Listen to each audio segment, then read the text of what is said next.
Olá, gente! Essa é mais uma aula do componente curricular Química Orgânica 2. E nela, finalmente, vamos entrar nas reações orgânicas, iniciando pelas reações de alcenos. Por quê? Porque o mecanismo dessas reações de alcenos são mais simples de entender. Então a gente vai começar pelos mecanismos mais simples. Só que eu preciso que você que tem dificuldade dê uma revisada na parte de nomenclatura dos alcenos e na parte de isomeria geométrica, usando o sistema EZ ou principalmente o sistema cis-trans. Então vamos para a aula.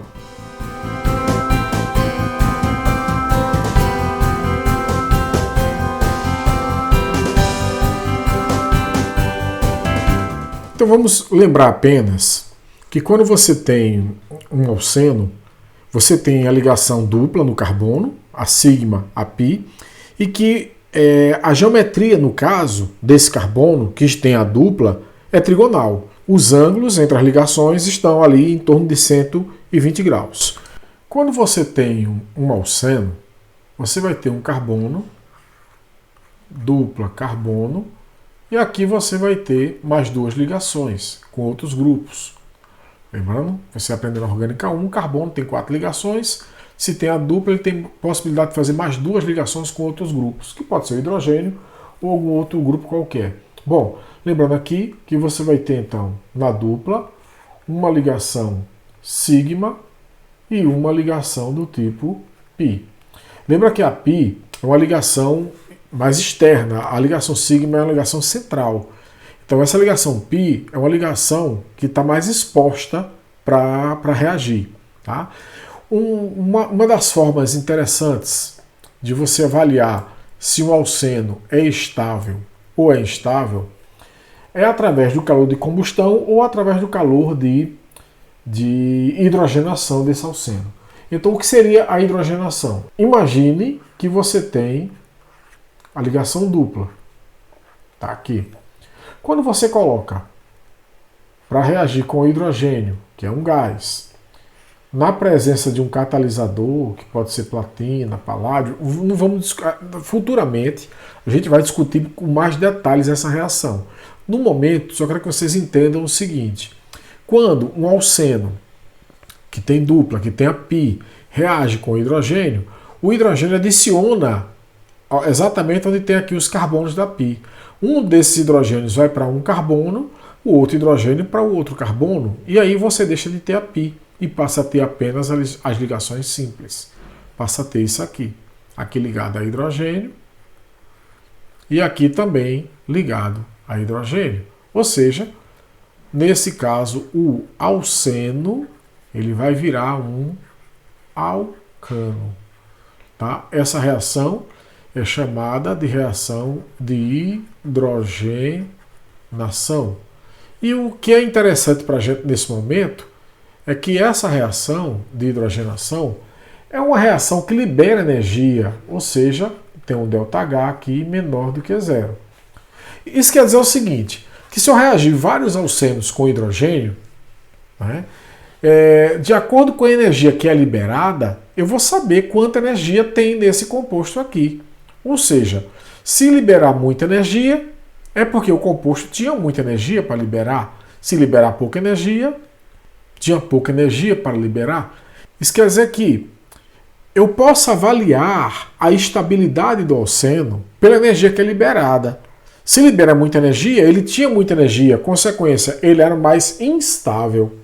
Se libera pouca energia, ele tinha pouca energia, ele é mais estável. Então, pela energia liberada, a gente vai ter uma ideia da estabilidade desse alceno. Esse método de usar calor de hidrogenação, você vai encontrar, se você for na literatura, você vai poder encontrar autores diferentes usando reações diferentes. E, consequentemente, eles podem chegar a conclusões até diferentes.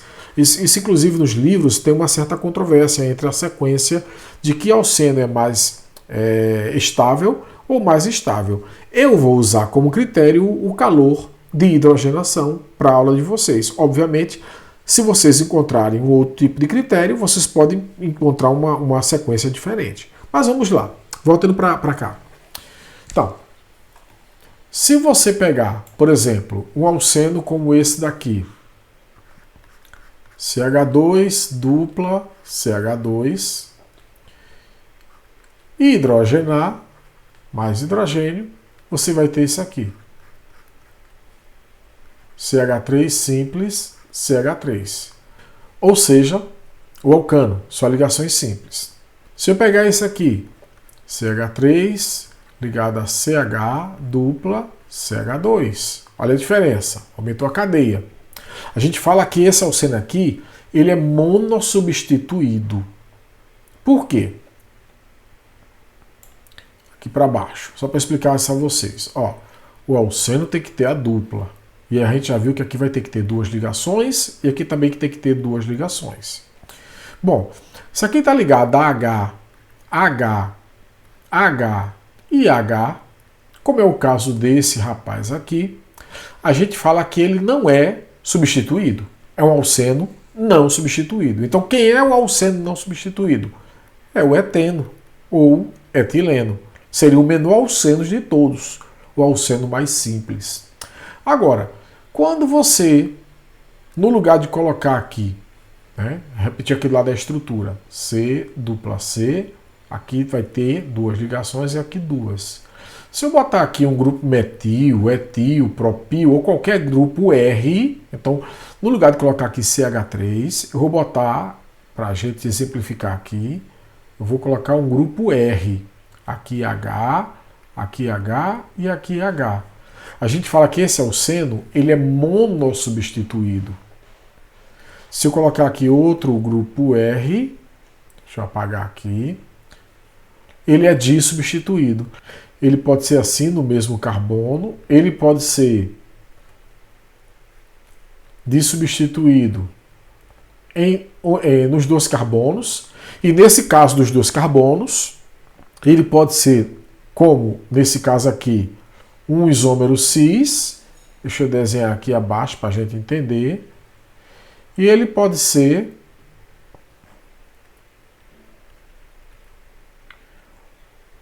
aqui H e aqui R, um isômero trans. Então veja que aqui é o isômero cis, olha, os H estão abaixo, os dois da dupla, e aqui um H está abaixo e um H acima, isso quer dizer que aqui o isômero ele é trans. Tá? Então, veja que todos esses aí são dissubstituídos. Deixa eu apagar para aproveitar esse exemplo aqui. Se eu tirar esse hidrogênio aqui, por exemplo, colocar aqui um R, colocar aqui um R, colocar aqui um R, aí ele seria tri-substituído. E o caso extremo, se eu colocar aqui outro R, aí ele vai ser tetra-substituído. Então os alcenos podem ser não substituídos, que é o eteno, ou etileno, que é o nome usual dele. Ele pode ser monossubstituído, ele pode ser dissubstituído, e aí o dissubstituído ele pode ter várias configurações, como a gente viu. Ele pode ser trissubstituído, ou ele pode ser tetra-substituído. Vou entender isso aí, é bem simples, tá? Qualquer coisa, você pausa esse vídeo, assiste de novo, você ficou com dúvida, e anota qualquer dúvida, e se for o caso, você coloca aí a dúvida nos comentários, que a gente tira depois. Tá legal? Valeu! Se eu pegar esse aqui, que ele é monossubstituído, pode ver que aqui nos carbonos, os carbonos da dupla só tem esse grupo aqui de fora, mais hidrogênio. Aí você vai ter aqui, ó, o CH3, veja aqui, CH2 e CH3, porque vai entrar um H aqui, vai virar CH2, e outro H aqui vai virar CH3. Tranquilo? Pois bem, se eu pegar esse aqui, ó, CH3 ligado a CH, dupla CH ligado a CH3. Veja que ele é dissubstituído, e nesse caso ele vai poder ser o cis ou vai poder ser o trans. Bom, não interessando quem é o cis e quem é o trans, você vai reagir com hidrogênio, você vai ter o CH3 ligado a CH2, ligado a CH2, ligado a CH3, ou seja, CH com o hidrogênio aqui, CH2, CH com hidrogênio aqui, CH2, tá vendo? Olha, vai virar um alcano. Outro exemplo poderia ser CH3, aí vamos botar aqui o C ligado a CH3, dupla C, CH e aqui o CH3. Veja que nesse caso agora ele é trissubstituído, né? Você tem 3 substituições, mais H2 produzindo aí CH3, aí CH, entrou um H nesse carbono, olha, carbono da dupla, ligado a CH3, simples, não tem mais a pi, CH2 e CH3. Então, seria uma hidrogenação de um tri. Poderia fazer aqui também de um tetra substituído, mas o importante é o seguinte. O importante é você entender que essa reação de hidrogenação, ela é sempre exotérmica. Ela libera energia. Ora, se alguém aqui está liberando mais energia, é porque ele tinha mais energia para liberar. Se ele tinha mais energia, é porque ele era mais instável. Quanto maior a energia de um composto, maior a sua instabilidade. Então, se ele liberar muita energia na hidrogenação, a conclusão é que ele é muito instável. Se ele liberar pouca energia, é porque ele é muito estável. Então, o calor de hidrogenação vai me dar uma ideia da estabilidade do alceno. É um critério muito utilizado na literatura. Aqui você tem o tetra substituído, que é mais estável que o tri substituído, que é mais estável que os dissubstituídos. Daqui a pouco eu vou comentar essa sequência aqui. Que é mais estável que o monossubstituído, que é mais estável do que o não substituído. Quanto mais você bota grupos dos carbonos das duplas, mais estável vai ficar o nosso alceno. Por que isso acontece? Bem simples.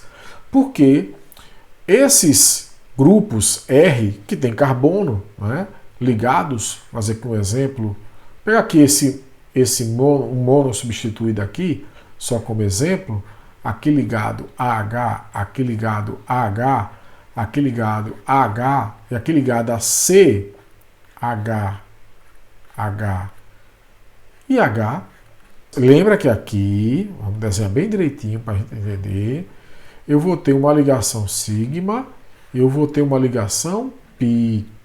O orbital antiligante dessa ligação π, ele é sobreposto por um dos orbitais de uma dessas ligações CH. E isso ocorre pelo fenômeno chamado de hiperconjugação. A gente já tinha visto, já tinha falado anteriormente sobre hiperconjugação na aula anterior sobre estabilidade de carbocátions. Eu vou deixar aqui, tá, o card aqui ou aqui, deve aparecer aqui eu acho, na aula sobre estabilidade de carbocátions. A gente viu lá que quando tinha hiperconjugação, mais estável era o carbocátion. A mesma coisa vale para os alcenos. Se existia a possibilidade de hiperconjugação, também vai existir, pelo mesmo motivo, maior estabilidade do alceno. O alceno mais estável é aquele mais substituído, e o motivo disso qual é? A possibilidade de hiperconjugação. Legal? Vamos fazer a análise agora da situação do cis e do trans. Aqui você tem um exemplo, dois que são dissubstituídos. Comparando o cis com o trans, você vê que no caso do cis, os grupos R, né, metil, etil, seja quais forem, eles vão estar muito próximos aqui em cima. Então vai ter uma interação aqui entre eles. E isso faz com que a energia ela aumente devido aqui ao impedimento estérico aqui. Enquanto que aqui no caso do trans, isso não acontece. Isso quer dizer que o trans ele vai ser mais estável, vai ter uma energia menor do que o cis. Então sempre quando você vê alcenos, isômeros, cis e trans questionando a estabilidade, o isômero trans ele vai ser sempre mais estável do que o isômero cis. Então vamos falar um pouco agora sobre as reações de adição em alcenos. Em aulas futuras falaremos também em reações de obtenção de alcenos. Só que para obter um alceno, geralmente é por reação de eliminação, e os mecanismos das eliminações são mais complexos. A gente vai ter que estudar um pouco mais para chegar lá. Então vou começar pelas adições, depois a gente fala nas reações de eliminação em alcenos. Beleza? Então aqui nós temos 3 exemplos, na realidade, de adição em alcenos. Na realidade a gente já viu 4 exemplos, né? Porque na aula agora há pouco a gente viu que se eu tenho um alceno, vamos desenhar como ele está aqui. Se eu tenho isso aqui, que é um alceno, né? Dupla C mais, no caso, HH, que seria o H2, qual é o produto disso aqui? C, aqui um H de um lado, C, aqui um H do outro. Isso a gente já viu agora há pouco. Tá? Então, vamos lembrar somente. Porém, os alcenos, eles podem adicionar outras coisas além de hidrogênio. Eles podem adicionar, por exemplo, HX.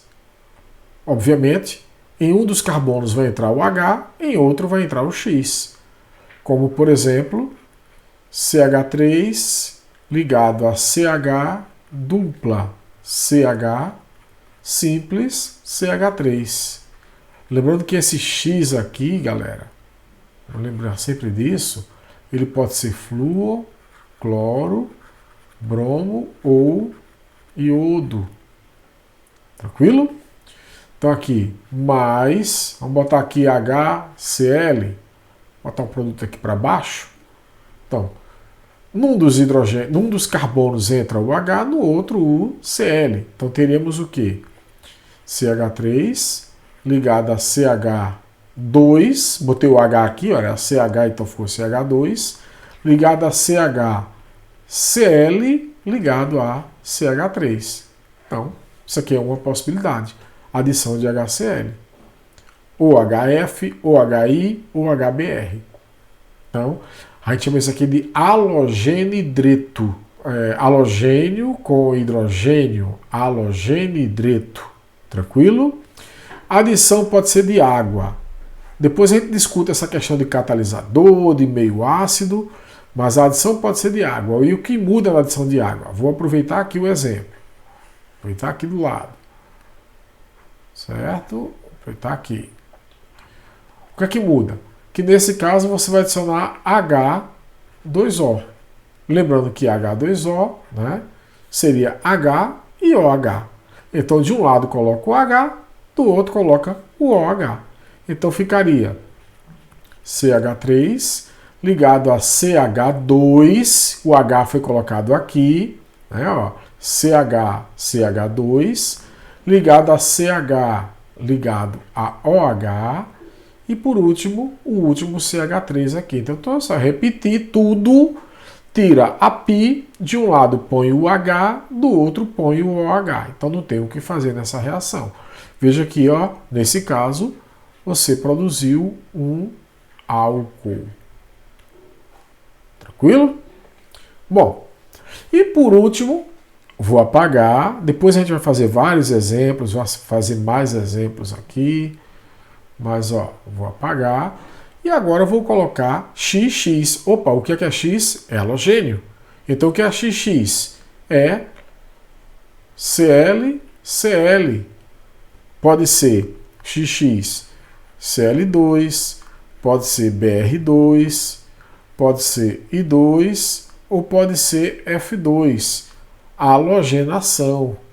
Então, aqui nesse caso, o que é que eu vou produzir?